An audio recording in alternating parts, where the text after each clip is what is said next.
we go. Put on a little bit of lipstick and a dress because we are responding to...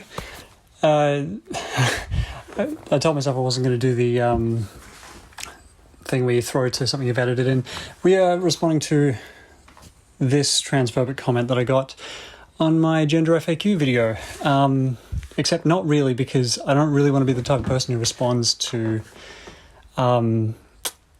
people who come in a somewhat mean spirit, but I do want to use this as like an opportunity to talk about some of the stuff that I've been learning in my psychology degree more than anything else. I will be giving a defense of myself and sort of transness in general as we go, but that'll be incidental rather than the main point of this video.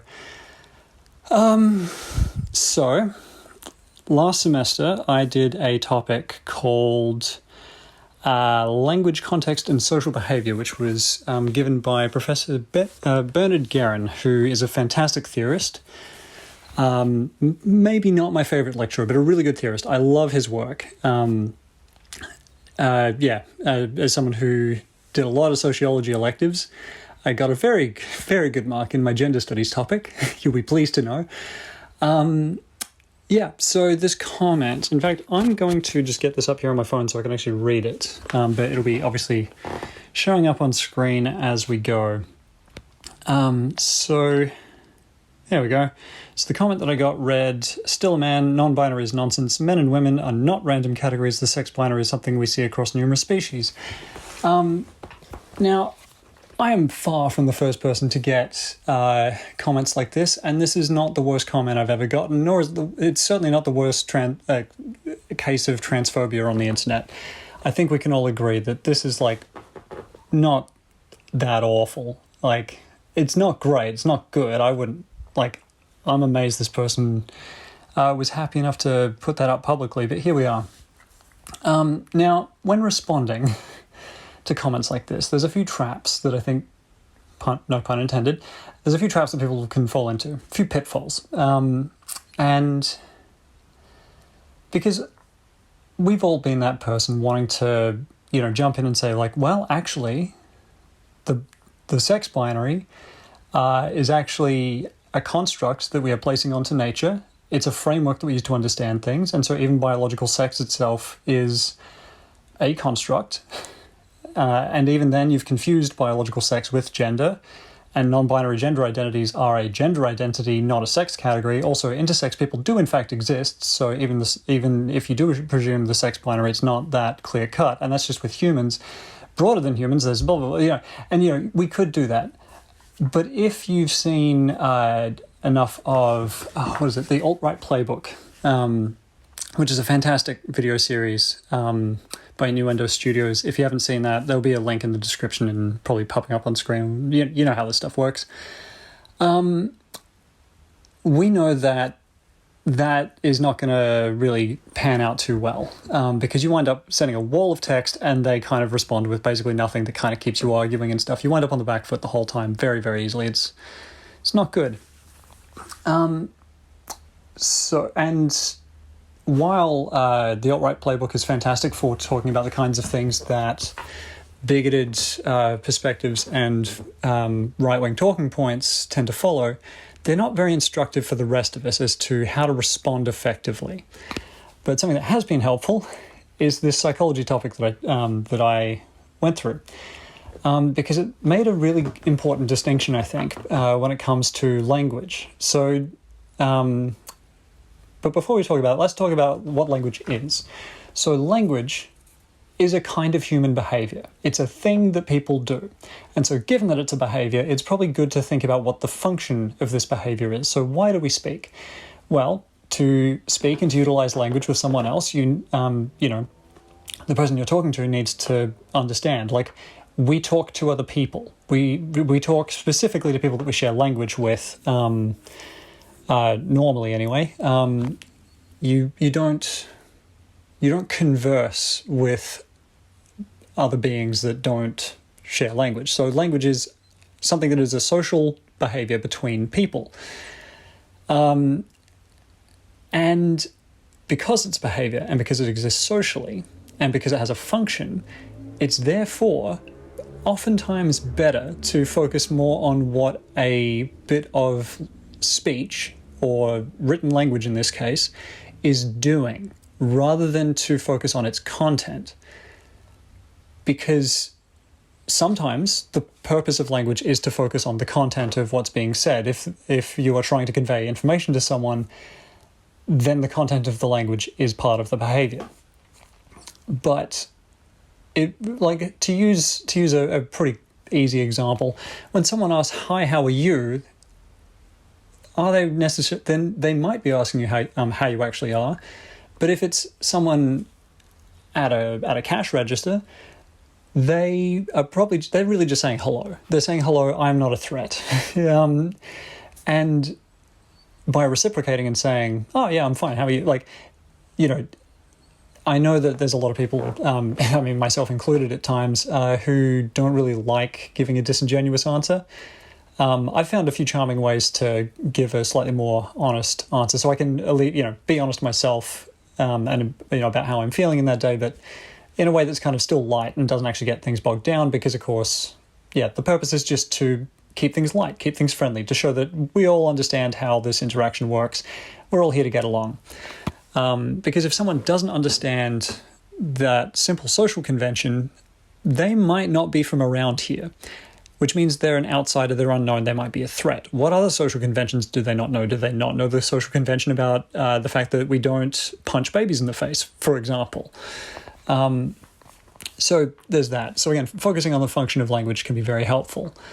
But to use perhaps a more nuanced example, if I'm around at a friend's house, right, and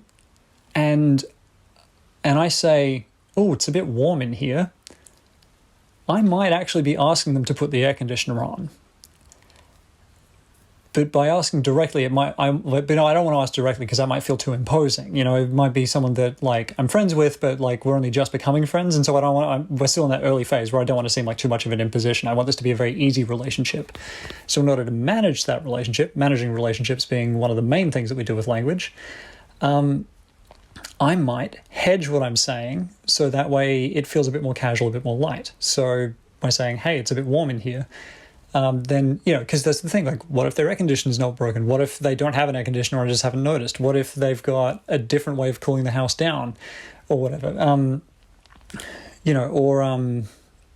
So again, it's the function of the language versus the content is a very useful distinction. So with all that in mind, rather than looking at the content of the language, which of course the content is a series of assertions, I don't think this person is actually trying to inform me of anything that I don't already know. But the framing of this particular comment is set up as though that is the case, when I really don't think it is. So if I'm going to engage with this person, which I don't have to at this point, spoiler alert, I do. We'll get to my epic takedown in just a moment, I promise. So first question, do I want to engage with this person or not? Because really, I just want them to go away. And so I could block them. As the person who runs this channel and manages the comment sections, I could just make it so that this person never sees my channel again. But for personal reasons, I want to engage in a bit of self-protection here.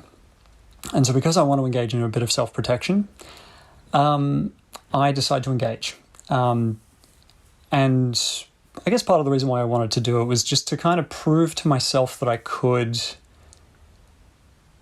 manage this. Because blocking someone is one thing, but if I block someone knowing that I could go to the trouble of making someone go away and proving a bit of a point, then I'll feel a bit better about myself. So that is possibly a dumb thing to do. But again, for personal reasons, I decide to do this. So now, we have to pause for a second here because one of the technical limitations of the Canon 60D, which is the camera I shoot on, is that it can only record for about 12 minutes at a time. So I'm just going to quickly stop this recording and start it up again. I might have to do this a couple times throughout this video, but we will see how we go. So I've got to decide what am I trying to achieve with my language here. I'm not trying to convince this person of anything because I don't think this person's going to be convincible. Again, I don't get the impression they're trying to actually convince me of anything. So what I suspect they're trying to do with this is to shame me, and possibly shame me into no longer creating content as a trans person, and it's basically to shame me into not existing in a public space. I wouldn't go so far as to say that they set out with this Machiavellian plan to do that, but I suspect that for unconscious reasons, which I might talk about, because I think the psychology of transphobia, I think I've got some theories on which I might make a separate video about.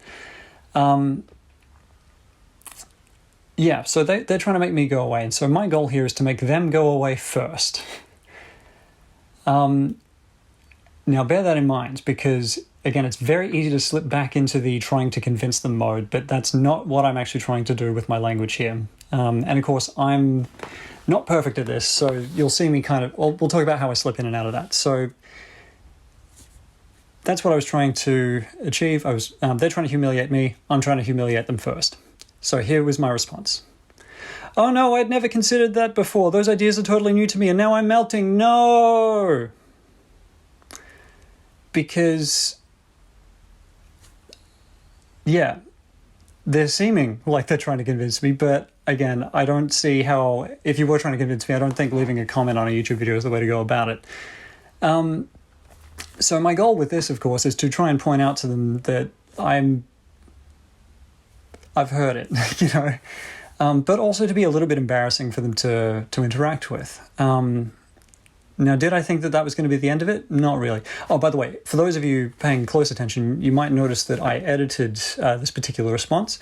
The edits that I made were to go back and to change all of the capitalizations into lowercase letters, because I figured that kind of also just really just sells the tone a little bit more. Yeah, no punctuation, no capitalizations.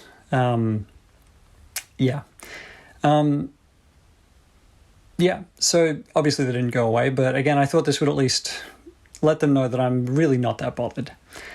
So they respond with, "You know I'm right, though." Which I find very interesting, because this to me gives away a little bit about what their mindset is here. It tells me what they're presuming about me and my position, because them asserting that I know that they're right already means that I know that I'm, really a man and I'm just pretending. And so what it seems like they're trying to do at this point is they're trying to get me to admit to being deceptive, which is a little different. Nonetheless, I'm in the middle of a bit, so I respond basically in the same character as what I did the first time, and say, "Yes, I see now. This is a lot to process, and my head is spinning. I see now that there are only two genders, so I guess I'll be a woman to fit in with most of my friends, and I'll go tell the government the legal change wasn't legitimate. Thank you for telling me that." Again, driving the point home that,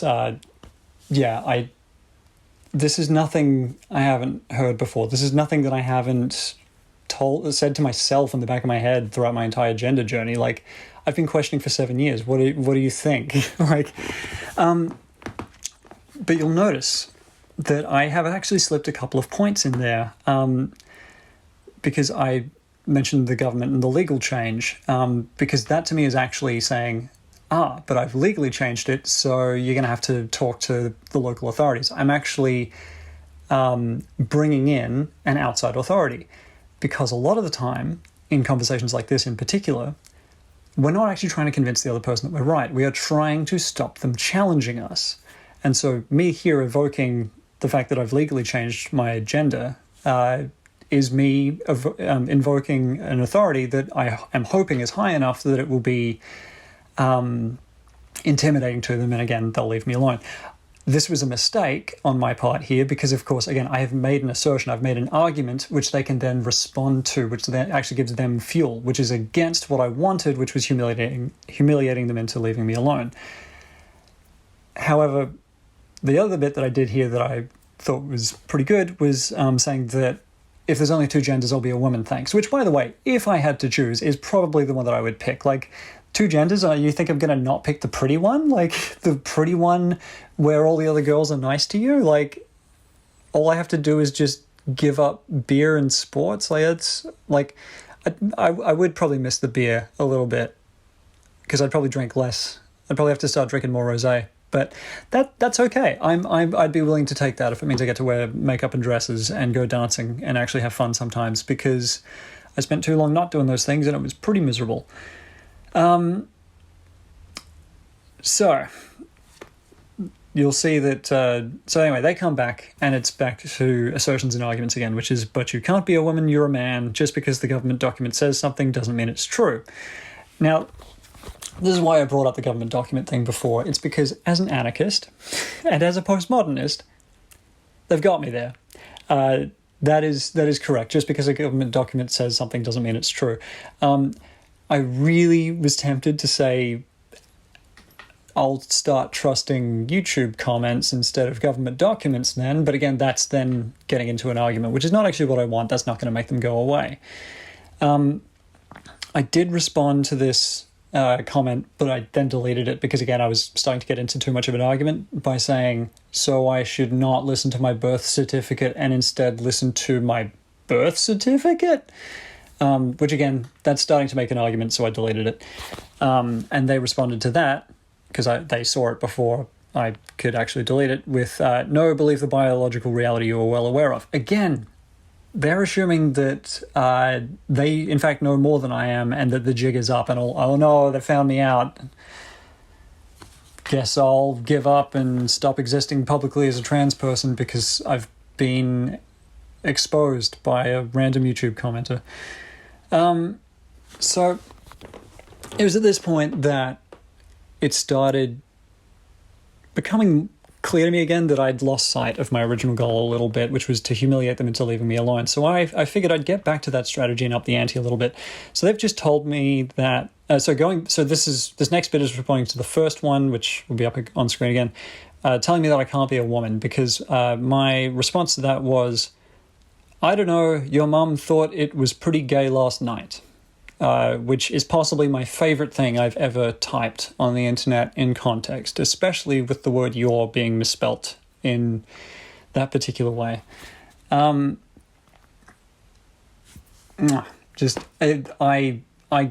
got so much joy from that. That made me feel so good. And then I responded again. They didn't respond to this next one, but I did ask them, and honestly, out of curiosity, I'm genuinely at a loss. What exactly were you hoping to achieve here? Because I wanted to see what they said to that. They didn't respond to that, unfortunately, so we'll never know what their actual intent was here. But again, I think, piecing it together after the fact, I think you can tell that they wanted me to admit that I was a fraud, a gender fraud, committing all that lucrative gender fraud to do well in the gender economy. Now, this is where we get really interesting. So they then respond with, why does it always come back to I had sex with your parents with you gender ideologists? Is it because you know the truth is not on your side? No, it's because you're a twat and we're trying to get you to go away. And the fact that it always comes back to that means that this is not the first interaction like that this person has had.